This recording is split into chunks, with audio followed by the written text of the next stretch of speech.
Hey guys, my name is John Park and welcome to Intro to Form Language. In this tutorial, I'll be covering some of the basic things regarding form language, shape design, and how to apply that into your subject matter. So let's get started. So typically, form language, it's a term that's been used and thrown around in the design community. And I guess the question is, what is form language, right? Because it's something that's not common to your average person, and it's such a conceptual term that's used as a designer or an illustrator. But when it comes down to the basics, what is form language and what does it represent? So I want to show you guys some examples, and these are some character designs that I thought kind of showcased really good use of form language and shapes. And obviously we all know Mickey Mouse, a very iconic design of the Disney franchise. Actually, all of them are Disney. But notice how Mickey Mouse uses the shapes as circles, right? To kind of compose what Mickey Mouse, the character design, is made up of, right? So we know that visually, when we see this, whether it's a silhouette or a blur, we know that this from a distance, we understand that this is Mickey Mouse. And that's what kind of makes the design a very, very successful and iconic and well understood design, because of this particular use of circles. And right here to the right, we have Wreck-It Ralph, the two main characters of the film.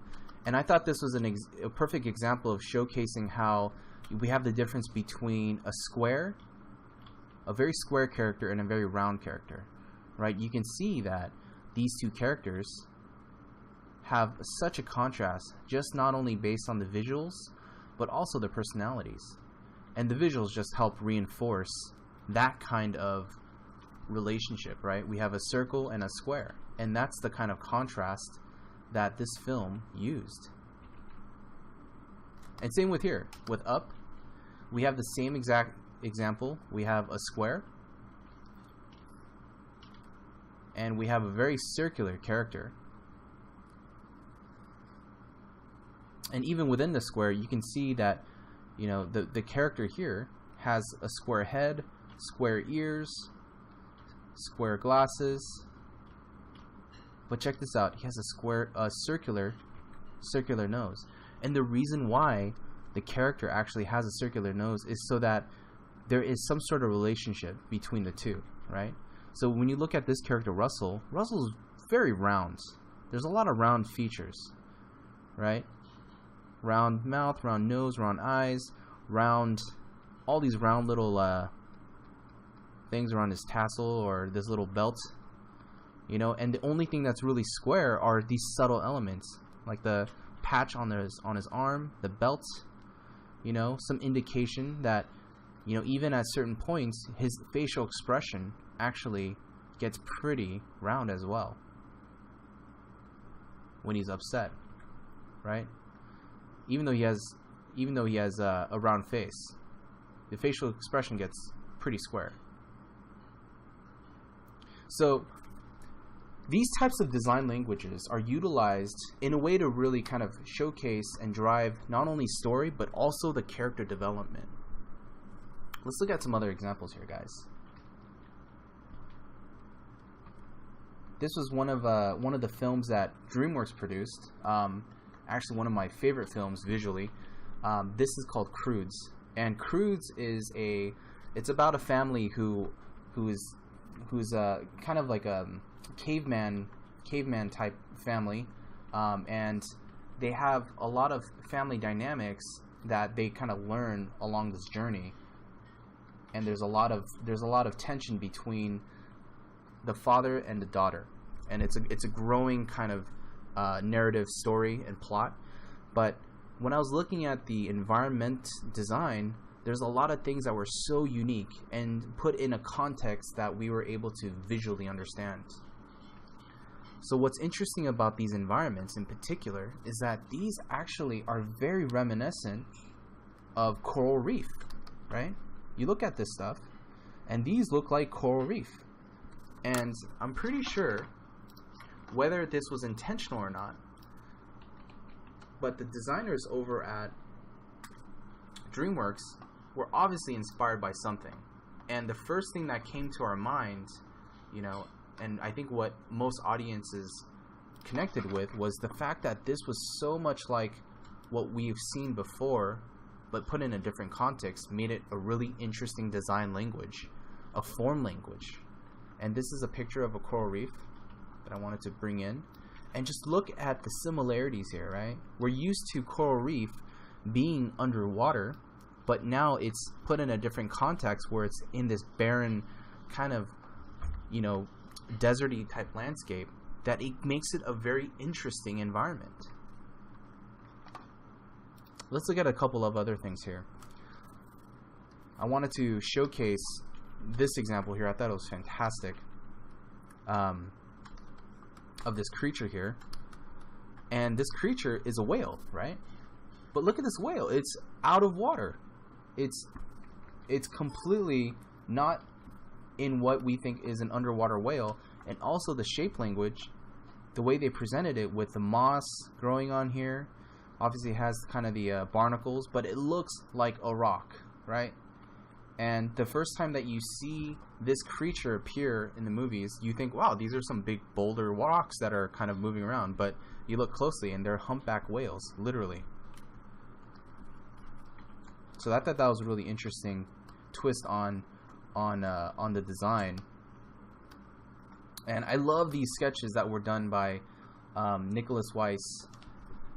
And you know, I thought he showed not only a variety of unique shape design and also just variation, but the concepts that he created with, you know, trying to come up with really cool rock formations were so unique, right?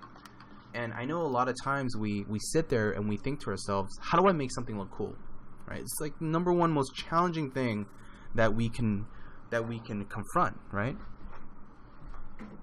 And I truly believe that in order to achieve or have a good idea or come up with a good design or drawing, you have to have a really good idea, right?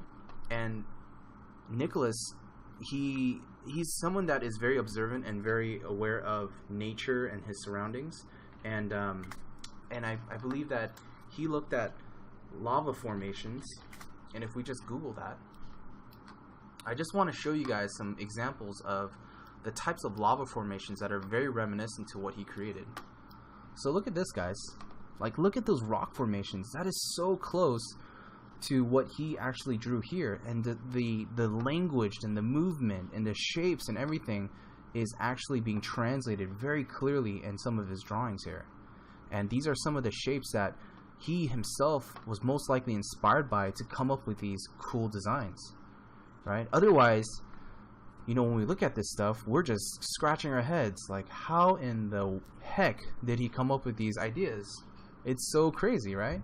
So, you know, it's not to say that, you know, he doesn't have great ideas generating from his own mind. I'm sure he does, but something will always, you know, you will always be able to generate some ideas when you look at really, really great reference or really great inspirational sources. I'd like to show you guys a few more examples here. Our favorite, Star Wars, right? For all the nerds out there, including myself, I could not show Star Wars. The reason why I wanted to show Star Wars is not because I'm a huge Star Wars geek, which I am, but also just the designs. Why do we remember Star Wars so much, right? And the X-Wing and the Death Star and all these other vehicles that they showed in the movie franchise. Like, why do we remember them? Why are they so iconic?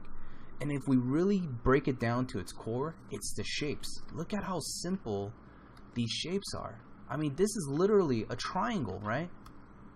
If we look at it in profile, it's literally a triangular shape vehicle.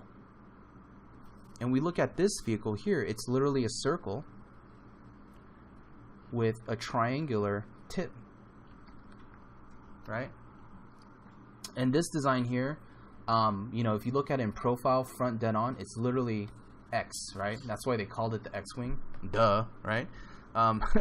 But it was so simple that the audience, the people that were watching it from the movie theaters and from home, were able to just connect with this and look at it like, oh yeah, I totally understand that design.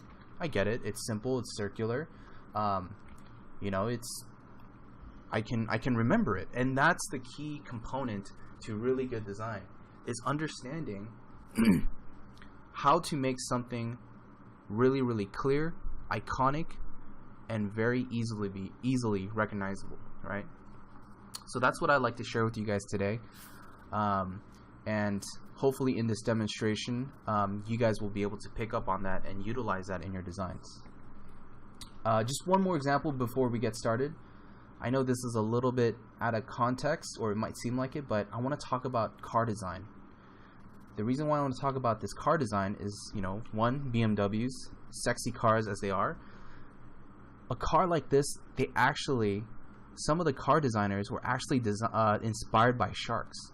And if you look at it, BMW has always had a unique aesthetic, and you always wonder, like, man, it's got this really cool feature in the front. It's sharp, it's angular, it has all these really cool wisping lines. It has just such an aggressive feel. And if you look at sharks also have that same angularity and the same pattern and gesture. And that's something that I would like to talk and cover today as well, is how do we analyze this? How do we get this across into our own designs, right? And that's going to be the lesson for today. So, with that said, let's get started, guys.